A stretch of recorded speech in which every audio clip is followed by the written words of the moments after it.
तर बघा आज मला वडापाव खाताना इतना जोर से चटका लगा, इतना जोर से चटका लगा तो क्या बताओ। तर चलो देखते हैं आज। तर चला, स्वागत आहे तुमचं माझ्या न्यू व्लॉगमध्ये। बघू शकता आज आम्ही रात्रीचं चाललोय, एवढं भारी वाटत होतं बाहेर। तर हा व्लॉग कल का है तो आज मैं एडिट करके डाल रही हूँ। देख सकते हैं हम लोग ऐसे बातें करते करते जा रहे थे बाहर। तो हमारा थोड़ा काम भी था और थोड़ा रात को मेरे को बहुत अच्छा लगता है घूमने के लिए। ये देखो हमारे इधर कितना भारी व्यू आ रहा है रात को, एकदम ठंडी ठंडी हवा और लॉन्ग ड्राइव की तरह फील होता है, इसलिए हम लोग जाते हैं रात को घूमने। फिर ये देखो हमारा फर्स्ट काम था ये मोबाइल की शॉप पे गया ना, मेरे को फ़ोन ही दिखता है तो मैंने अभी लिया, तो नहीं देख सकती उधर। तो दूसरा थोड़ा काम था मेरे हस्बैंड का सिम का, वो कर दिया। मग इकडं आम्ही असं सिमचं काम वगैरे करून घेतलं आणि फायनली आम्ही बघा फिरत फिरत फिरत असे मस्त कसला भारी व्यू आहे। पहिलं माझं लग्न झालेलं ना, मेरा शादी हुआ था ना, इधर कुछ भी नहीं था, कुछ भी मगर कुछ भी, पूरा खाली खाली था। देखो अभी कैसा हो गया, देख सकते हैं अभी कैसा दिख रहा है। तर बघू शकता तुम्ही कसलं भारी आहे। मग फायनली आम्ही गेलो शूजच्या दुकानामध्ये आणि शूज घ्यायचे होते आणि इकडं मिलर दिसला की मला लगेच ब्लॉग काढायला सुचतं।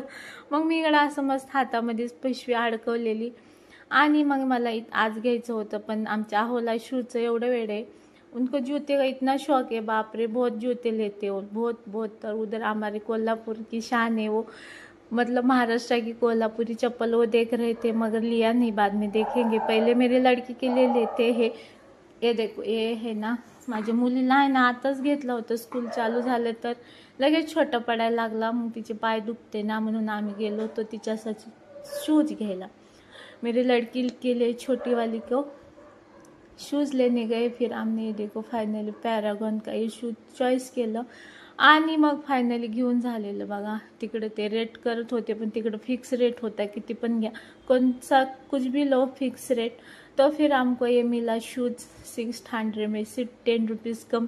फिर मैंने लिया शूज और फिर ये देखो ऐसा मेरे को बाहर घूमने के ऐसा थैला हाथ में लगा के घूमने का बहुत अच्छा लगता, पता है रोड पे।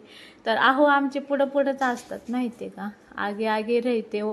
फिर हम लोग देखो रुक गए वड़ा पाव खाने के लिए। काय माहिती आमच्या आहोंना वडापाव खूप आवडतो, म्हणजे खूप। आणि इकडे बघा ही गोल्ड बिल्डिंग आमच्या इथं फेमस आहे आणि हे दोघं बघा ना किती भारी वडापाव बनवतात। कौन सा ही धंधा छोटा बड़ा या नहीं होता, पता है, काम काम होता है। फिर हम लोग ये बोलते बहुत अच्छा बनाते, आते टाइम देखते ना काम से।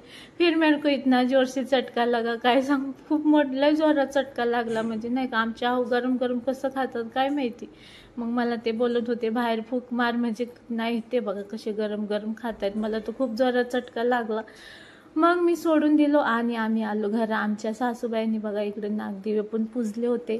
तर आमच्या इकडे हे नागदिवे असतात महाराष्ट्रीयनमध्ये, हे नागदिवे बोलते इसको, हर साल करना पड़ता है। आणि इकडे सट पण आहे ना त्याचं, ते बघा खंडोबाचं पण बनवलं होतं सासूबाईंनी आमच्या, ते एअरकोट जे म्हणतात असं काहीतरी म्हणत होते।